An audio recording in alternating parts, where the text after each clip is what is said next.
तो नमस्ते, स्वागत है आप सभी का मेरी एक और नई इन्फॉर्मेटिव वीडियो में। तो ये यूट्यूब वीडियो मैं बहुत दिनों बाद बना रहा हूँ क्योंकि मुझे ऐसा लगने लगा है कि जो मैंने अभी 2 महीने बल्क में बिताए हैं उनके कारण मुझे थोड़ा सा वेट गेन हुआ है, जिस वजह से मैं एक नई ट्रांसफॉर्मेशन शुरू करने वाला हूँ, जिसमें कि साथ साथ आपको भी गाइडलाइंस मिलेंगी और आप भी अपनी ट्रांसफॉर्मेशन बेस्ट बना सकते हो। तो वो ट्रांसफॉर्मेशन होगी बॉडी रिकॉम्प की। बॉडी रिकॉम्प मतलब कि फैट लॉस में रहते हुए मसल बिल्ड करना। वो सब प्रोसेस अभी मैं आपको बताऊंगा कि बॉडी रिकॉम्प कौन कौन कर सकता है, उसका वर्कआउट स्प्लिट क्या होगा, उसके लिए कार्डियो क्या रहेगा, उसके लिए फूड क्या कंज्यूम करना होगा और न्यूट्रिशन क्या होगा। वो सब मैं आपको एक्सप्लेन करूँगा पूरी तरह। तो शुरू करते हैं कि हम बॉडी रिकॉम्प कैसे करेंगे। बॉडी रिकॉम्प पहले जान लो कि कौन कौन लोग कर सकते हैं।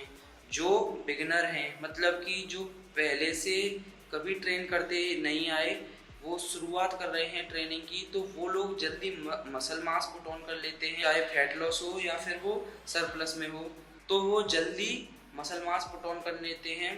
दूसरे लोग वो लोग होंगे जो पहले ट्रेनिंग करते थे लेकिन किसी निजी कारण की वजह से उन्होंने ट्रेनिंग बंद कर दी। उनकी मसल मेमोरी होती है, वो वापस आ जाती है, जो मसल लॉस उन्होंने किया है वो दोबारा से वो कवर कर लेते हैं। और तीसरे वो लोग होते हैं जो ओवरवेट हैं, मतलब कि वो हद से ज़्यादा मोटे हैं। उन लोगों के पास एक्स्ट्रा स्टोर्ड एनर्जी होती है। तो बॉडी रिकॉम्प के लिए सबसे अहम चीज़ वर्कआउट। वर्कआउट में आपको वेट ट्रेनिंग करनी है जिम में। ज़्यादातर लोग फैट मतलब फैट हटाने के लिए मोर देन कार्डियो करते हैं कि उनकी ज़्यादा कैलोरी बर्न हो जाएंगी, लेकिन ऐसा कुछ भी नहीं है। कैलोरी के साथ साथ मसल्स से भी एनर्जी चली जाएगी और मसल लॉस भी हो जाएगा। इसीलिए आपको वेट ट्रेनिंग करनी है।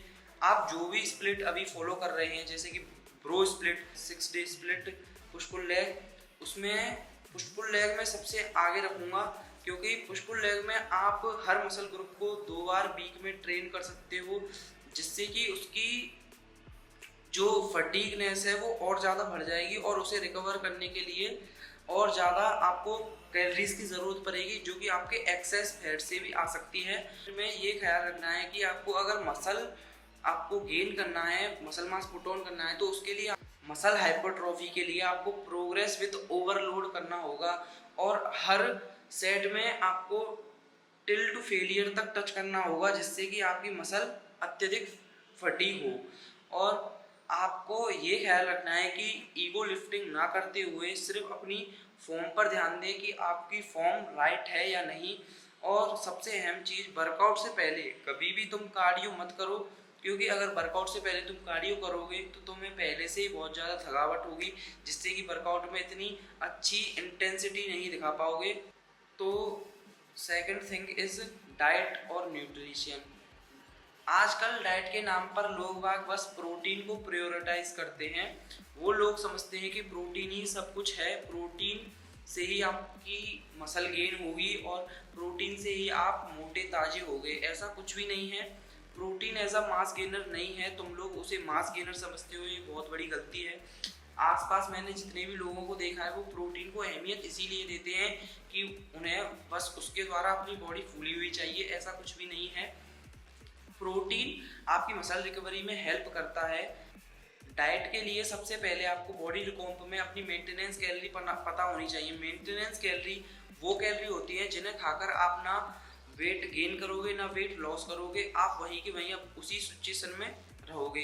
जैसे कि मेरा बॉडी वेट 70 kg है, तो मैं अगर अपनी मेंटेनेंस कैलोरी खाता हूँ तो अगले 2-3 महीने के लिए मैं 70 kg बॉडी वेट पर ही रहूँगा, तब तक कि मैं मेंटेनेंस कैलोरी से ज़्यादा या कम ना खाऊं। तो मेंटेनेंस कैलोरी से अगर आपको बॉडी रिकॉम करना है तो 200 या 300 कैलोरी का डेफिसिट करना होगा। जैसे मेरी कैलोरी 2400 है तो मैं 200 कैलोरी का डेफिसिट करूँगा, जिससे कि मेरा माइनर चेंजेस पे फैट लॉस होगा और धीरे धीरे वो फैट लॉस बहुत बड़ा हो जाएगा, जिससे कि मैं एक single digit body fat percentage पर भी जा सकता हूँ।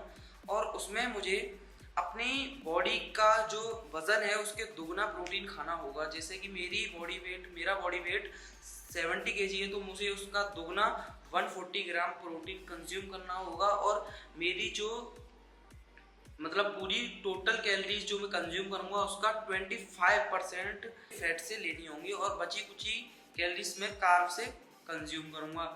वो ऐसी ही थी कुछ डाइट में ज़्यादा आपको कुछ गहराई से देखने की ज़रूरत नहीं है। आप हाँ, अगर आप वेजिटेरियन हो तो डाइट में आपको ज़्यादा ऑप्शन फूड के नहीं मिलते। वही कुछ पनीर, सोया और दूध, दही जैसे कुछ ऑप्शन हैं। और दाल दाल एक अच्छा प्रोटीन सोर्स है। बहुत से लोग उसकी अमीनो प्रोफाइल को अधूरी बताते हैं, लेकिन वेजिटेरियन हो तो वो सब नज़रअंदाज करना होगा। तो थर्ड थिंग इज रिकवरी। आपको बॉडी रिकॉम में ट्रेनिंग और डाइट के साथ साथ अपनी रिकवरी का भी ध्यान रखना है कि आप ट्रेनिंग करके आते हो किसी मसल ग्रुप की, तो उसे रिकवर करके ही आप अगले वीक या फिर अगले सेशन पे ट्रेन कर पाओगे। नहीं, अगर आप उसकी अच्छी रिकवरी नहीं करते हो तो वो फटीग रहेगा, जिससे कि आप उतना अच्छा परफॉर्मेंस नहीं दिखा पाओगे ट्रेनिंग में। उसके लिए स्लीप क्वालिटी अपनी गुड करो और थोड़ा स्ट्रेस कम लिया करो, जिससे कि आपकी रिकवरी अच्छी हो जाए। बॉडी रिकॉम में एक और मेन चीज़ है जो कि है कार्डियो इतना प्रायोरिटाइज नहीं करूँगा, इतनी प्रायोरिटी मैं उसे नहीं दूंगा। पर कार्डियो करने से आप ज़्यादा कैलोरी बर्न करोगे तो उससे आप ज़्यादा खाना खा पाओगे। अगर आप ज़्यादा भूखे हो और 2200 कैलोरी आपको बहुत कम लग रही है तो 200 कैलोरी आप बर्न कर लो कार्डियो से, जैसे कि वॉकिंग, हाई इंटेंसिटी वाला कार्डियो नहीं, लो इंटेंसिटी वाला कार्डियो, वॉकिंग, साइकिलिंग मतलब स्लोली, ऐसी एक्टिविटीज़ करके आप कैलोरी बर्न करो और थोड़ा बहुत ज़्यादा खाना आपको खाने के लिए मिलेगा। बस यही थी आज की इन्फॉर्मेशन। और आगे संडे से डेली मैं ब्लॉग डाला करूँगा, जिसमें कि मिनी ब्लॉग होंगे वो, और उनमें मैं अपनी बॉडी रिकॉम जर्नी आप सभी के साथ शेयर करूँगा, डाइट वगैरह। और हर वीक में एक वीडियो लॉन्ग आया करेगा, जिसमें कि मैं full day of eating, full day of training session आपके साथ शेयर करूँगा। आपसे अब मैं मिलता हूँ अगली वीडियो में, तब तक के लिए नमस्ते।